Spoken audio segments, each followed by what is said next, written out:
Bonjour la Santé Community, tout d'abord nous voulons vous remercier pour votre participation et commentaires.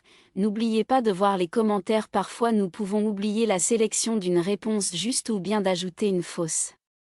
Aujourd'hui nous plongeons dans la correction de la spécialité des infirmiers polyvalents. Pour les autres spécialités, essayez de nous envoyer les examens pour continuer la correction de l'ensemble des examens. Bon courage. 1. Un homme de 69 ans présentant un sepsis sévère avec une hypotension de 78 40e, même la démarbrure, une hyperlactatémie et oligurie. La perfusion est bloquée. Suite à une extravasation, la priorité dans ce cas est de A. Installer le patient en tremblembre pour augmenter le retour veineux. B. Reposer immédiatement un accès veineux. C. Reprendre le remplissage et l'antibiothérapie. D. Attendre les résultats biologiques avant toute intervention.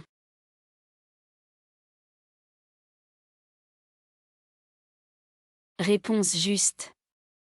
B.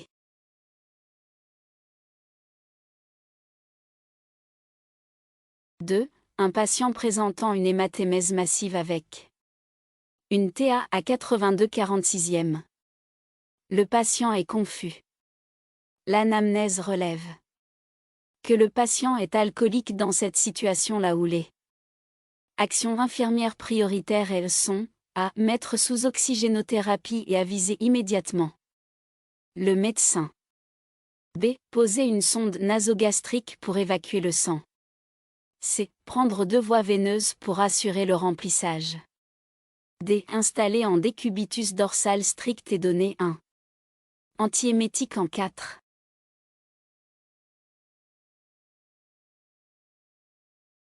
Réponse juste. A. C.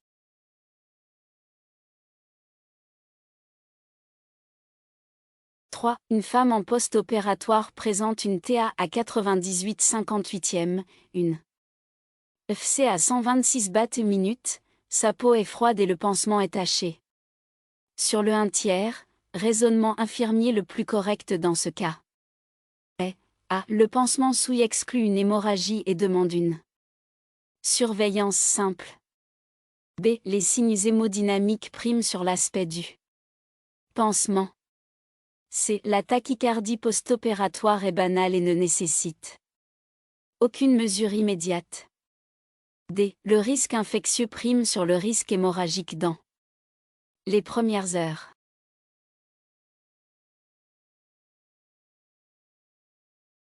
Réponse juste. B.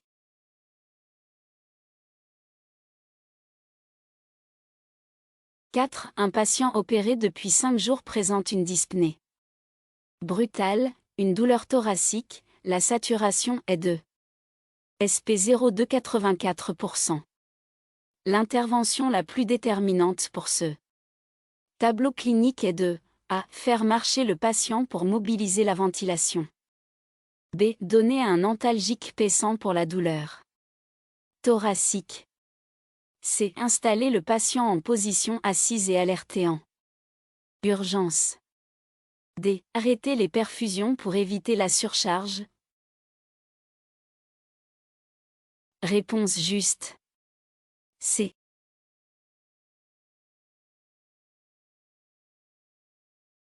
5. Une patiente admise après un AVC récent, elle est confuse et tousse après chaque gorgée d'eau. On doit conclure que A. Hydratation orale possible avec surveillance de près. B. Le refus d'alimentation suite à une anxiété. C. Nécessité d'aspiration des sécrétions avant chaque boisson. D. Suspicion de dysphagie nécessitant l'arrêt de la prise orale.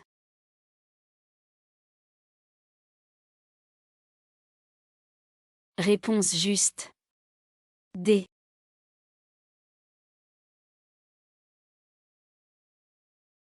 6. Une victime d'un AVP est admise avec une TA à 80 45e, une FC et 150 BAT/minute, sa conscience est fluctuante.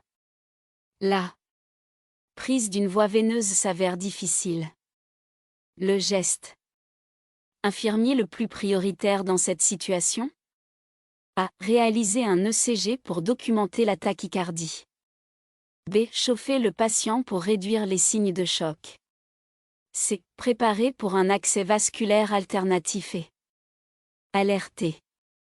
D. Relever le patient pour faciliter la ventilation.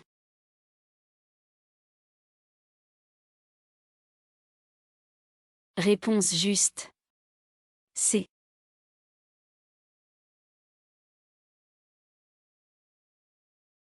Un patient souffrant d'une aplasie sévère se présente avec une T degré de 38,7 degrés Celsius et des frissons, sa numération sanguine montre hyperleucocytose. L'action infirmière la plus correcte dans ce cas est de A. Augmenter les apports en eau pour hydrater. B. Administrer des antipyrétiques avant tout prélèvement. C. Réaliser des hémocultures et un isolement protecteur. D. Installer le patient dans une pièce chauffée.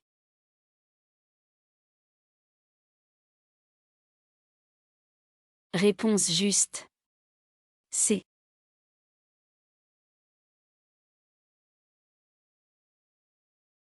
Un patient est sous diurétique suite à un OAP, il devient brutalement confus et désorienté, sa TA est à 92,54e, sa saturation SP02, 93% sous O2. L'hypothèse infirmière la plus pertinente est que le patient présente A. Une hypoperfusion cérébrale liée à une baisse tensionnelle. B. Un début d'athésie déclenché par le stress. C. Une hyperoxygénation entraînant son état de confusion. D. Une surcharge hydrique suite à l'arrêt du diurétique.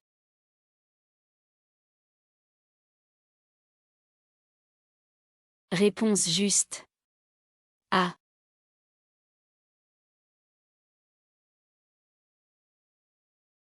La pariante en insuffisance cardiaque présente une dyspnée aiguë, des édèmes croissants et une prise de poids de 2,5 kg en 24 heures.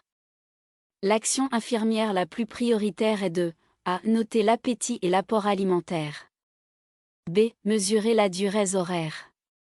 C. Évaluer la douleur thoracique à l'effort. D. Surveiller la température corporelle.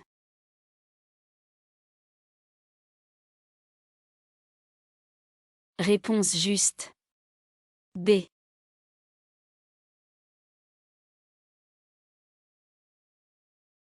Après une chute, un patient présente un GCS à 14, des pupilles réactives et symétriques, mais des vomissements répétés évoquant la possibilité traumatisme crânien.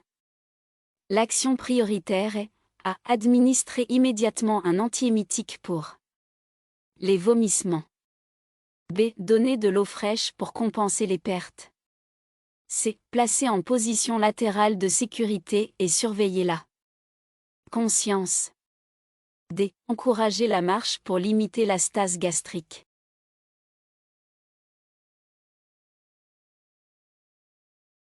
Réponse juste. C.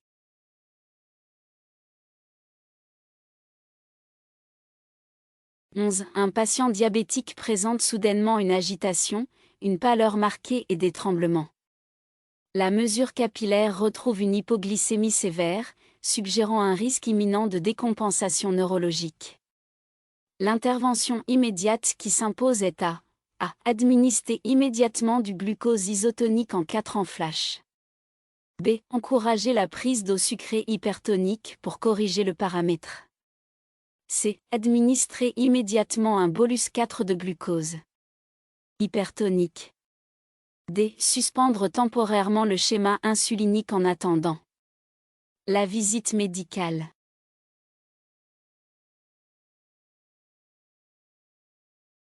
Réponse juste. C.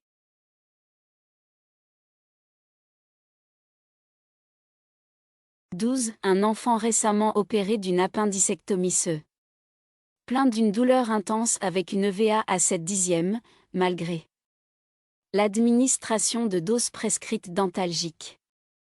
L'enfant présente une agitation motrice modérée. L'intervention. Infirmière prioritaire dans ce cas est A. Réévaluer la douleur dans 2 heures selon le protocole. B. Mettre en place des mesures non pharmacologues. C. Informer immédiatement le chirurgien de la douleur persistante. D. Vérifier l'état de la perfusion et la dose d'antalgique prescrite.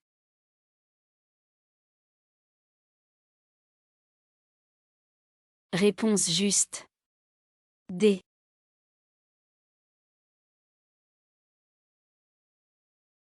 « 13. Un patient présente une plaie post-chirurgicale suppurée, avec érythème étendu, une chaleur locale et une douleur insupportable de fièvre, mais le risque d'infection systémique est présent.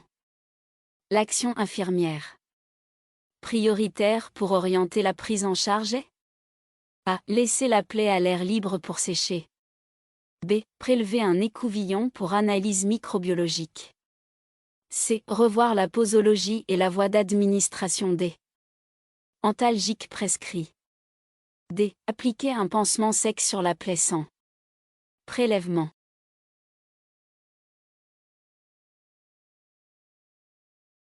Réponse juste.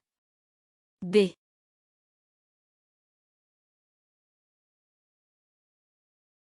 « 14. Un patient diabétique présente une glycémie à 4,5 g/L, une polypnée de Kussmaul et une haleine fruitée. Il est conscient mais fatigué avec signe de déshydratation modérée. Le diagnostic évoque le mieux ce tableau clinique. Est A. Hyperglycémie alarmante.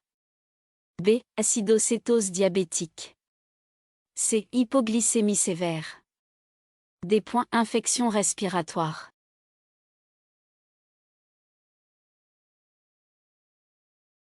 Réponse juste. B. «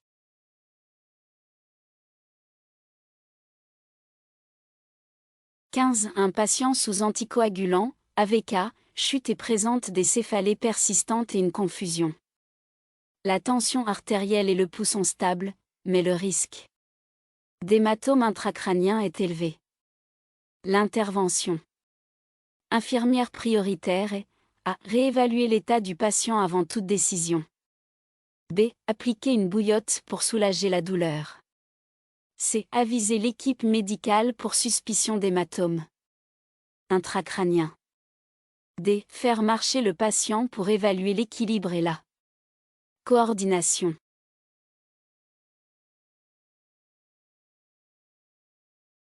Réponse juste. C.